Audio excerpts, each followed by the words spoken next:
ছাত্র জনতার অভ্যুত্থানে আওয়ামী লীগ সরকারের পতনের পর অনেক মন্ত্রী ও সংসদ সদস্য পালিয়ে গেছেন বিভিন্ন দেশে। বিভিন্ন সূত্র থেকে জানা গেছে ৫ই আগস্টের পর বিভিন্ন সময়ে যারা দেশ ছেড়েছেন তাদের মধ্যে আছেন সাবেক স্বরাষ্ট্রমন্ত্রী আসাদুজ্জামান খান কামাল, সাবেক বস্ত্র ও পাট মন্ত্রী জাহাঙ্গীর কবির নানক, আওয়ামী লীগের যুগ্ম সাধারণ সম্পাদক আফামা বাহাউদ্দিন নাসিম সীমান্ত পাড়ি দিয়ে ভারতে পালিয়ে গেছেন বলে গণমাধ্যমে খবর বেরিয়েছে।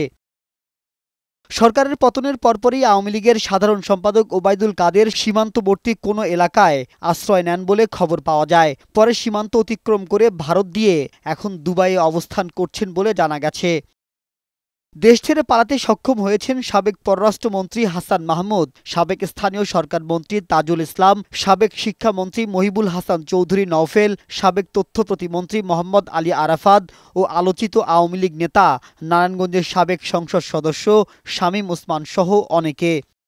গণঅভ্যুত্থানের আগেই ভারতে চলে যান আবুল হাসনাত আবদুল্লাহ। সপরিবারে লন্ডনে পালাতে পেরেছেন ঢাকা দক্ষিণ সিটি কর্পোরেশনের সাবেক মেয়র শেখ ফজলুল তাপস, সাবেক অর্থমন্ত্রী আফামা মুস্তফা কামাল ও সাবেক বিদ্যুৎ প্রতিমন্ত্রী নসরুল হামিদও আগে দেশ ছেড়েছেন বলে জানা গেছে।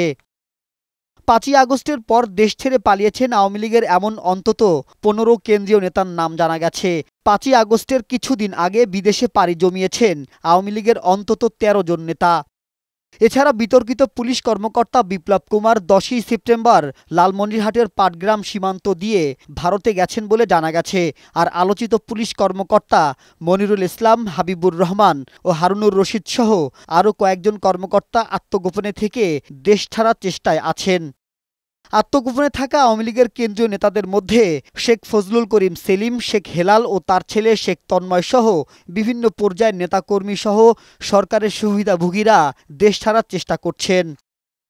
মাহবুব আজমি, বৈশাখী সংবাদ, ঢাকা।